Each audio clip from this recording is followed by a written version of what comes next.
সুপ্রিয় দর্শক আসসালামু আলাইকুম, কেমন আছেন আপনারা? নিশ্চয়ই ভালো আছেন। আজকের ভিডিওতে আপনাদের সবাইকে স্বাগত জানাচ্ছি।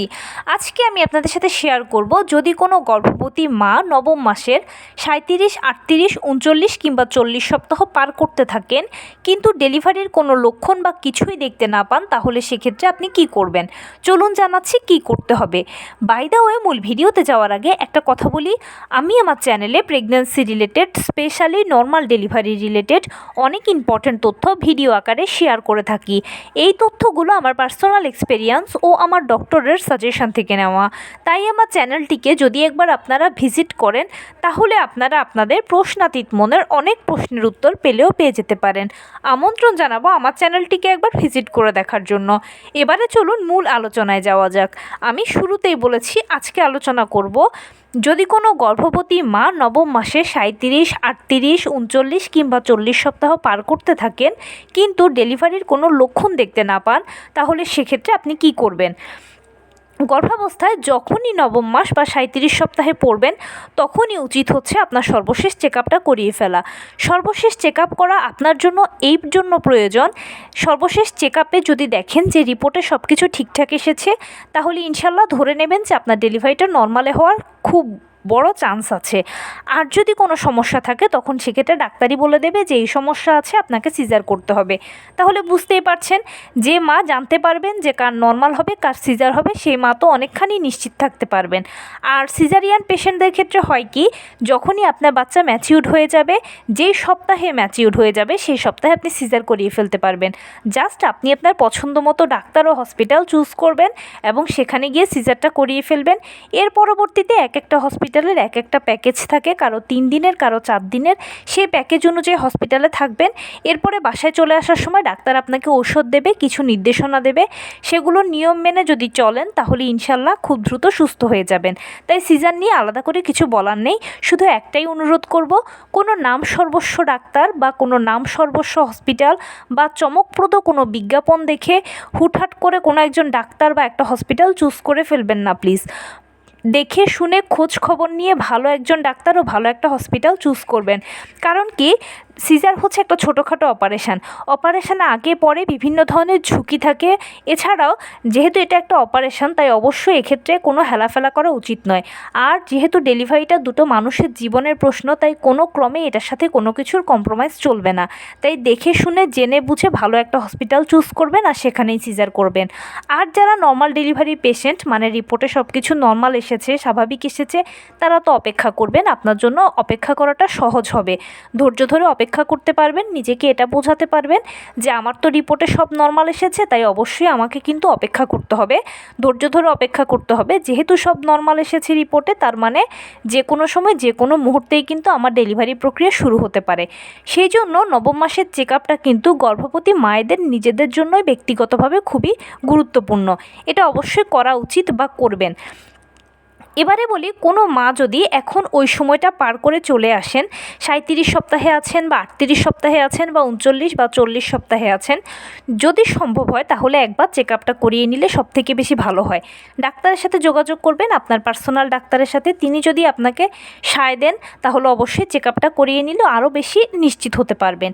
এবারে কারো যদি সেই সুযোগটা না থাকে চেক আপ করার, তাহলে তিনি কি করবেন। ডেলিভারির কোনো লক্ষণই নিজের মধ্যে দেখতে যদি না পান, এখন এই জায়গাটাতে হচ্ছে কিন্তু টুইস্ট। আপনাকে জানতে হবে যে ডেলিভারির আসলে লক্ষণগুলো কি কি।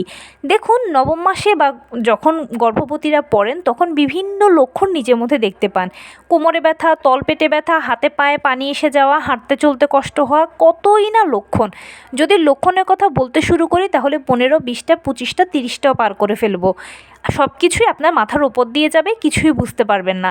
কিন্তু নর্মাল ডেলিভারির, আবারও বলছি, শুধুমাত্র নর্মাল ডেলিভারির নির্দিষ্ট 2-3টে লক্ষণ রয়েছে, যে লক্ষণগুলো দেখা মানেই হচ্ছে আপনার নর্মাল ডেলিভারি হওয়াটার অনেক বড় চান্স আছে, মানে এটা প্রায় 90% ওপরে শিওর।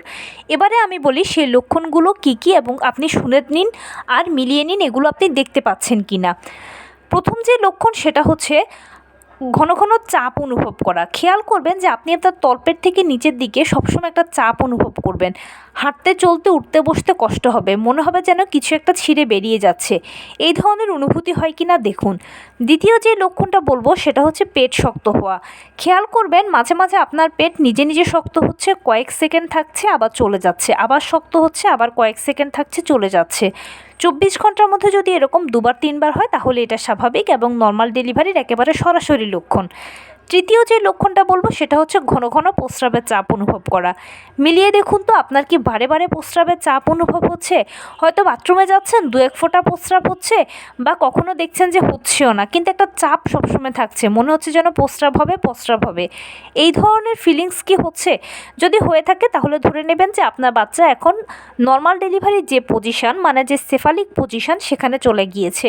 তাই আপনার ইউরিনারি ব্লাডারের উপরে চাপ পড়ছে বিধায় কিন্তু আপনার এরকম ঘন ঘন প্রস্রাবের বেগটা হচ্ছে। এরপরে আরেকটা সবচেয়ে গুরুত্বপূর্ণ সেটা হচ্ছে ফলস পেইন হওয়া। খেয়াল করবেন মাঝে মাঝে একটা পেইন আপনার এরকম হচ্ছে, কোমরের দিক থেকে শুরু হয়ে তলপেটের কাছে এসে পায়ের নিচ দিয়ে চলে যাচ্ছে। প্রথমবার যদি মা হয়ে থাকেন তাহলে বুঝবেন না, হয়তো বা মনে করবেন আমার তো নর্মালি কোমরে তলপেটে ব্যথা পায়ে ব্যথা হয়, এটা বুঝি সেই ব্যথা। কিন্তু একটু খেয়াল করে দেখবেন যে ব্যথাটা ঘন ঘন হয় কি না। যদি এই ব্যথাটা ঘন ঘন হয় তাহলে বুঝে নেবেন যে এটা ফলস পেইন। আর এই লক্ষণ 3-4টে যদি কেউ নিজের মধ্যে দেখতে পান, সবগুলো না দেখলেও যদি 2-1টিও দেখতে পান, তাহলে ইনশাল্লাহ ধরে নেবেন যে আপনার বডি নর্মাল ডেলিভারির জন্য সাইন দিচ্ছে। আর মোটামুটি একটা মা ও বাচ্চার যে যা প্রয়োজন তার সব কিছুই হয়তোবা হয়ে গেছে, নর্মাল ডেলিভারির অনুকূলেই আছে, সেজন্য বডি সাইনগুলো দিচ্ছে। আর বডি যখন এই সাইনগুলো দেয় তখন ধরে নেওয়া যায় যে এই ডেলিভারিটা নর্মালে হবে, সেজন্য বডি সাইন দিচ্ছে। এই লক্ষণগুলো দেখতে পাচ্ছেন কি না মিলিয়ে দেখুন। যদি হয়ে থাকে তাহলে ইনশাল্লাহ আপনার ডেলিভারিটা নর্মালে হবে। আপনি অবশ্যই, আপনার কাজ হচ্ছে ধৈর্য সহকারে অপেক্ষা করা, সময় দেওয়া, সময় নেওয়া। নর্মাল ডেলিভারির ক্ষেত্রে আসলে কষ্ট বলতে যদি কিছু বোঝায় তাহলে এই যে অপেক্ষাটা, কবে লেবার পেইন আসবে, কবে ডেলিভারি প্রক্রিয়া শুরু হবে, এই অপেক্ষাটাই এখানে কষ্টকর। একবার কষ্ট করে যদি আপনি সময়গুলোকে পার করতে পারেন আর যথাসময়ে যদি আপনার ডেলিভারি প্রক্রিয়া শুরু হয়ে যায়, তাহলে একের পর এক ধাপ এমনভাবে অতিক্রম হতে থাকে যে আপনি একটা বুঝিয়ে ওঠার আগে আরেকটা শুরু হবে, আরেকটা বুঝিয়ে ওঠার আগে আপনি লেবার রুমটাকে ফেস করতে করতে আপনার বাচ্চা আপনার কোলে এসে যাবে। সিরিয়াসলি আমি এক বিন্দুও বানিয়ে বলছি না, পুরো প্রসেসটা খুবই সহজ। শুধু এই যে কবে শুরু হবে, কবে আমার ডেলিভারি প্রক্রিয়া শুরু হবে, এই অপেক্ষাটুকুই হচ্ছে কষ্টকর। আপনি তো মা, সন্তানের জন্য এই কষ্টটুকু আপনাকে করতে হবে, নিজের ভালোর জন্য, সন্তানের ভালোর জন্য। তাই প্লিজ অধৈর্য হয়ে যাবেন না, ধৈর্য সহকারে অপেক্ষা করবেন। আবারও বলছি, সময়টাকে সময় দেবেন, সময় নেবেন। কোনো মা যদি আমি যে লক্ষণগুলো বললাম এগুলো নিজের মধ্যে দেখতে না পান, তখন সেক্ষেত্রে কিন্তু বোঝা যাবে যে আপনার হয়তো নর্মাল ডেলিভারি হবে না, তাই জন্য বডি কোনো সাইন দিচ্ছে না। তবে বলা যায় না, অনেক সময় ডিফারেন্টও হয়। যেমন মায়েরা কোনো লক্ষণই দেখতে পায় না, কিন্তু হঠাৎ করে হয়তো বা লেবার পেইন শুরু হয়ে গেল। তাই ভালো মন্দ সব কিছু আসলে এই সময়গুলোতে ডাক্তারের সাথে যোগাযোগ করলে ভালো। আর সবচেয়ে উত্তম হচ্ছে সর্বশেষ চেক আপ করলে কিন্তু অনেক কিছু শিওর হয়ে যাওয়া যায়, বিশেষ করে নর্মাল ডেলিভারি হবে না সিজার হবে সেই বিষয়টা। আরেকটা কথা বলি, নবম মাসে 37 থেকে 40 সপ্তাহ হচ্ছে নর্মাল ডেলিভারির আদর্শ সময়। নর্মাল ডেলিভারিগুলো 37 থেকে 40 সপ্তাহের মধ্যে অটোমেটিক হয়ে যায়। এবারে কারো 37 সপ্তাহে হয়, কারো 38 সপ্তাহে হয়, কারো 39, কারো 40 সপ্তাহে হয়। তবে হ্যাঁ, 40 সপ্তাহ যদি কেউ পার করে ফেলেন তখন কিন্তু সেক্ষেত্রে আর বসে থাকার কোনো সুযোগ নেই, ডাক্তারের সাথে যোগাযোগ করতে হবে এবং পরবর্তীতে ডাক্তার আপনাকে হয়তো সিজারের কথা বলবে। কারণ কি, 40 সপ্তাহের পরে গেলে মায়ের গর্ভে বাচ্চাদের অক্সিজেনের পরিমাণ কমতে থাকে, পানির পরিমাণ কমতে থাকে। বাচ্চা একবার টয়লেট করে দিয়ে সে টয়লেট খেয়ে ফেললে কিন্তু মারা যেতে পারে। এক কথায় 40 সপ্তাহের পরে গেলে মায়ের গর্ভে বাচ্চাদের মৃত্যু ঝুঁকি থাকে, যেহেতু মায়ের গর্ভে বাচ্চাদের সর্বোচ্চ সময়সীমা 40 সপ্তাহ পর্যন্ত। তাই বাচ্চাকে সেফ রাখার জন্য, ভালো রাখার জন্য 40 সপ্তাহের পরে সিজার করানোটাই উত্তম, বাচ্চার জন্য, মায়ের জন্য। তবে হ্যাঁ, এখানেও একটু ডিফারেন্ট আছে। ডিফারেন্টটা হচ্ছে কি, এরকম হতে পারে যে হয়তো দেখা গেল মা ও বাচ্চা খুব ভালো সাপোর্ট দিতে পারছে। যদি এরকম হয়ে থাকে তাহলে ইনশাল্লাহ দেখা যাবে যে 41 সপ্তাহটা আপনি অপেক্ষা করতে পারবেন। কিন্তু সর্বোচ্চ সময়সীমা হচ্ছে 40 সপ্তাহ। 40 সপ্তাহের পরে গেলে সিজারটাই বেশিরভাগ করানো হয়ে থাকে। আরেকটা কথা বলবো, বিশেষ করে যারা নর্মাল ডেলিভারি পেশেন্ট আছেন তাদের জন্য একটা বিশেষ সতর্কতার কথা বলি, যেটা না বললেই নয়। সেটা হচ্ছে কি, নতুন মায়েরা যে ভুল কাজটা অনেক সময় বেশি বেশি করে থাকেন, সেটা হলো কি, দেখা যায় যে অপেক্ষা করতে করতে বিরক্ত হয়ে গিয়ে বিভিন্ন জনের থেকে বিভিন্ন টিপস টোটকা পরামর্শ নিতে থাকেন। অনেকেই অনেক কৌশল পরামর্শ টিপস টোটকার কথা বলবে, সেগুলো শুনেই কিন্তু হুটহাট অ্যাপ্লাই করে ফেলবেন না, প্লিজ রিকোয়েস্ট করছি। কারণ কি, আপনি যদি কোনো কিছু হুটহাট অ্যাপ্লাই করে ফেলেন, তাহলে যদি ভালো হয় তাহলে তো ফুল ক্রেডিটটা সবাই নেবে, কিন্তু মন্দে হলে সেটা দায়ভার কেউ নেবে না, পুরো দায়ভারটা সবাই আপনার উপরে চাপিয়ে দেবে। তখন কাঠগড়ায় আপনাকে দাঁড় করিয়ে বলবে যে আপনি না মা, আপনি সন্তানের ভালোর কথা চিন্তা করলেন না কেন? আমরা কি আপনাকে মাথার দিব্যি দিয়েছিলাম যে আমাদের কথাটা আপনাকে শুনতেই হবে? তখন আপনি কি করবেন? সারা জীবন হায় আফসোস করতে থাকবেন এবং আয়নায় নিজেকে নিজে মুখও দেখাতে পারবেন না।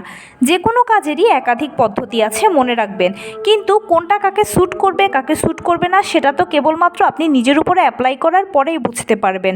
তাই জন্য যে কোনো টিপস টোটকা শোনার পরে হুটহাট অ্যাপ্লাই না করে অন্তত 100 বার চিন্তা করবেন যে এটা আপনার জন্য নিরাপদ কিনা, আপনার সন্তানের জন্য নিরাপদ কিনা। যদি 100% শিওর হন তাহলে নিজ দায়িত্বে অ্যাপ্লাই করবেন, যেন পরবর্তীতে কাউকে দোষারোপ করতে না হয়।